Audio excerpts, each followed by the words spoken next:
Chinese tells US and Britain to stop interfering in Hong Kong affairs.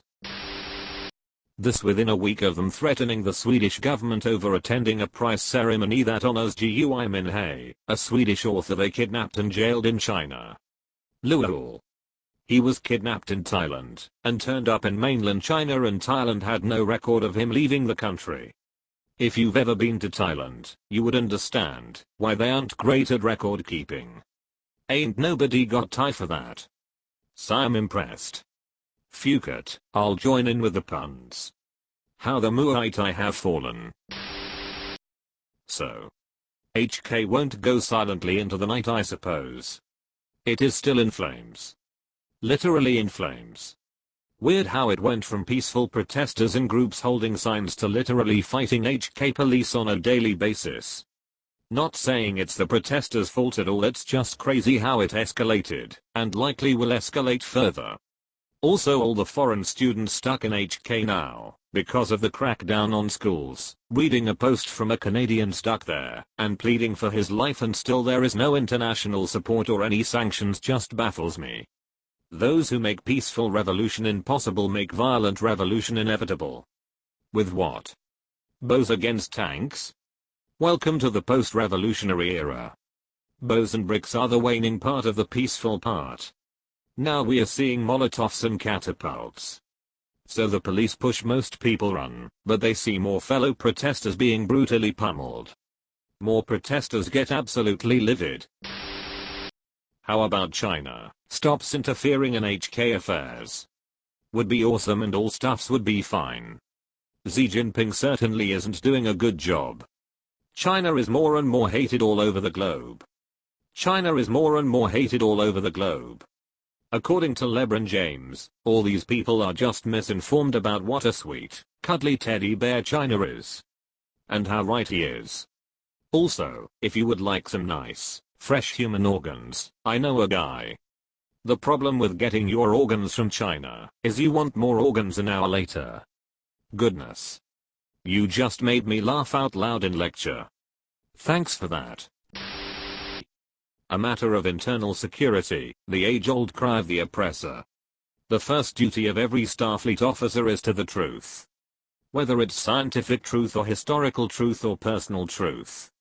It is the guiding principle on which Starfleet is based. Shit, time to watch that entire series again. In Star Trek timeline, I think we are all about to die in a fiery apocalyptic world war.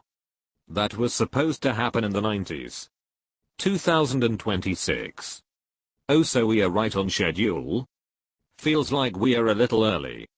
I feel we are just getting warmed up for it at this point. We are in the angry, but still peaceful parts of history like 1935. Doesn't China still have treaty obligations to Hong Kong and the UK for another couple of decades? This was brought up before. China said the treaty was a historical document that no longer had any practical significance. Ironic, considering they have been using an ancient map to justify their claim to all of the South China Sea. From 1997. Eons ago. Weren't there dinosaurs back then? Oh yeah, definitely, they made a movie about it. Great documentary. Horrible tragedy. Never forget JP. Personally, I prefer the TV show. There's a TV show. If you're referring to Terra Nova, I might slap you. I'm actually taking about dinosaurs, the TV show from the 90s. White sweat from forehead. Phew. Apartheid in South Africa ended with international trade sanctions to support the protests. We need to do the same again. China might be scared of backing down on HK protest demands, because it would encourage protests in outer regions, but if international sanctions were placed on them, they would have social unrest throughout China. There is room to push China on this. Agree. The US-China trade war is a start. If the stupid Hong Kong police did not attack the universities, Trump and Xi may have secured a deal already. It's not like Trump is doing anything for Hong Kong.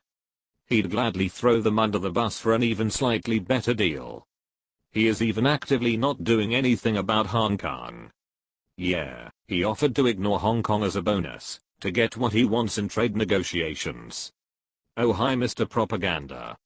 He actually did the opposite. Trump administration condemns China's unjustified use of force after university siege. But nice try, Mr. Orange Man Bad. Excuse me, sir. I am repressing these people, do you mind? Help. I'm being repressed. Come see the violence inherent in the system. Asterisk violence inherent in the system. Doing God's work. Bloody peasant. Oh what a giveaway. Correct me if I'm wrong, but isn't Britain at the very least supposed to be interfering in Hong Kong affairs as per their agreement? Hong Kong transfers to China in 2040, does it not? Until then, it is part of China, but still sort of babysat by the UK. The original thought was that this would be the case and the UK wanted to maintain form of administrative control over HK, while the remainder was technically Chinese sovereign territory. Ultimately, this was not agreed to and the handoff in 1997 was for the entirety of control over HK. The deal though did include a period in which the political and economic systems in HK would be left to exist as they were prior to handing HK over to China for 50 years. So technically the agreement says that the systems would operate more or less independently, insert one country, two systems phrase, during this transition, but at the end of this period, the special status of HK in China would not remain. What is an interesting question I don't think I hear brought up enough was the sort of inevitability of it all, more or less, in the next few decades. It doesn't surprise me that China is trying to get a jump on this, but had they just waited a bit longer, this would all now look to be done by the book instead of how it looks today. This has nothing to do with ownership. This is about the CCP's hubris. They thought they already had a strangle on Hong Kong. They wanted to make an extradition bill to target high-profile Western businessmen in HK with arbitrary Chinese laws, in spite of the Meng's arrest. They found out the HK people were not going to be pawns in their game. And now the CCP has spent the last 3 months panicking because they have lost. I mean, I'm not a fan of mainland China, but they haven't lost shit.